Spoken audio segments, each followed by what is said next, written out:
This script was written at 11:30 on a school night when I just couldn't sleep and needed to write down my thoughts because my mind is an out-of-control shitscape that never wants to actually work when I ask it to and screws me over during the school hours.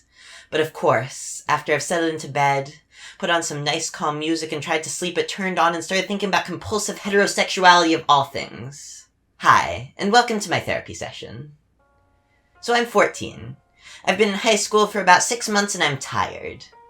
I love it, yet hate it at the same time. I've heard enough gay jokes to last me a lifetime, done more handwriting than my little hands can handle without snapping in half like a broken twig.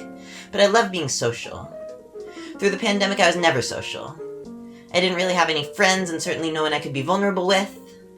Basically, I was a loner little piece of shit who couldn't talk to strangers for the life of me, and yet still felt like I was doing everything right. I thought because I was playing Fortnite with my cousin, making money, and getting some followers, oh my god, that was a dark time, that I was doing great. When I actually got time to reflect, it was the most depressed I've ever been in my short little life. But when I went back to school with a lowered social morale, no one to talk to, and a newly questioned sexuality with a budding gender identity crisis coming along the train tracks ready to hit me in the blink of an eye when I was least expecting it, I made friends.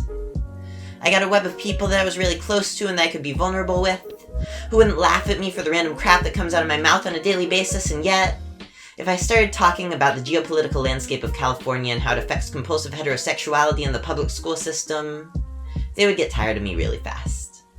So that's why you're here, dear non-existent viewer on a brand new channel that no one has ever heard of and probably never will, to sit down with me and listen to my BS takes for however long this video ends up being, and then leave after and never watch another video from my channel again because I ramble too much on random rants that make no sense in the original context of the video. Welcome to my crazy mind at 12 a.m., folks. I'm still sorta unsure what happened. Still dial mom's number out of habit. Call failed. This is where I sit to relax. I come up here pretty much every day because it calms me down and helps me think. So let's just take a moment of silence to listen to nature. Okay, moment over. Fuck nature, it's cold out here, let's go inside. Alright kids, let's talk about the public school system, okay? So basically, we're all fucked. The United States school system is drastically underfunded, and when it does get funded, it goes into the wrong places or the pockets of a cis-het man in charge. Oh shit, did I just get a little too alt-left SJW on your ass? Well, get a backbone, you fucking snowflake. But anyway, the public school system is drastically underfunded, leading to underpaid teachers, lack of resources, and corners cut in every place possible. And because it's mostly cis-het men running the place, writing the books we read and telling us what to do, we start getting this narrative of cultural norms and how we should act that's in direct contrast to the way life actually plays out in these schools. Quickly, let me explain what comphet is. The term comphet stands for compulsive heterosexuality. It was a term originally coined in the 80s specifically for lesbians, but has expanded over the years to encompass all queer sexual identities.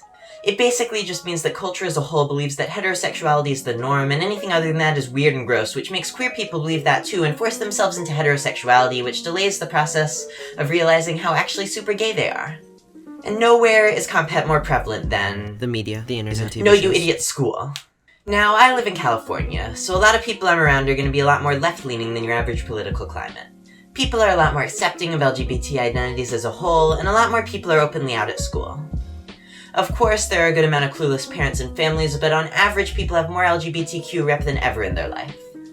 But even with that, there's still always going to be heteronormativity. And I'm super self-conscious. I can't go 2 hours without trying to think back to that person I talked to last Saturday over a Discord call Thought of Me, and if I made a fool of myself, and because I know I did, how much of a fool, and will they ever talk to me again? So when something is the norm, and feels like the only thing that ever can be, ever is, and ever will be, I go with it. So that I don't stick out like a sore thumb. I mean, I still do, but like in a different way, you know? But this, of course, comes with caveats. I'm very openly bisexual at school. I'm also very openly bi myself, but that's a story for a different time. Yes, I'm stealing lyrics from Boy Bye, now come at me, Mad Sigh. I probably butchered that name, and now I just feel bad. One thing that I see very often in school is people automatically assuming that if a boy is friends with a girl that they're dating. Like, holy shit, I just want to be able to rest my head on my friend's shoulder without feeling like someone is judging me or thinks we're dating. But these seem like super small issues. Honestly, why should I care about what other people think of me when I can just bury it deep and complain to non-existent strangers on the internet? It's really not that hard to bury your feelings. There are like wars and stuff going on. Get some fucking perspective. That sentiment has always rubbed me the wrong way. Like, just because there are bigger, worse problems going on in the world doesn't mean that I can't complain about the little things. There's always a bigger fish in the sea, but that doesn't mean that a smaller one still can't get eaten by a shark. Everyone has their problems, and you just need to find the time and the place to say them. People tend to lead towards the side of, and why did you need to say that? Online, because when you're saying something to a public audience on social media, people can feel like you're talking directly to them.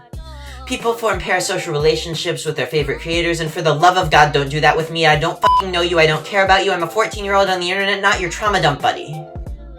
Yeah, I trauma dump on here, but that's my personal channel and you're just choosing to watch. Honestly, I should just get off my fucking high horse, thinking that anyone will ever watch this video enough to form a parasocial relationship with me. Who do I really think I am? So anyway, compet. I get so much imposter syndrome these days. It's like one day I'll be attracted to a girl and think, oh shit, am I straight now? Like I wasn't just simping for D'Angelo Wallace and Conan Gray last night. And that's all because compet is so ingrained in me that even after 9 months of identifying as bisexual, I'm still thinking, am I just doing this for attention? And honestly, making this channel makes me feel worse because I'm literally doing this for attention, but whoop-de-doo, what can you fucking do? I don't know, maybe not just start a YouTube channel for the approval of random strangers online and make— Shut the fuck up and get out of my head.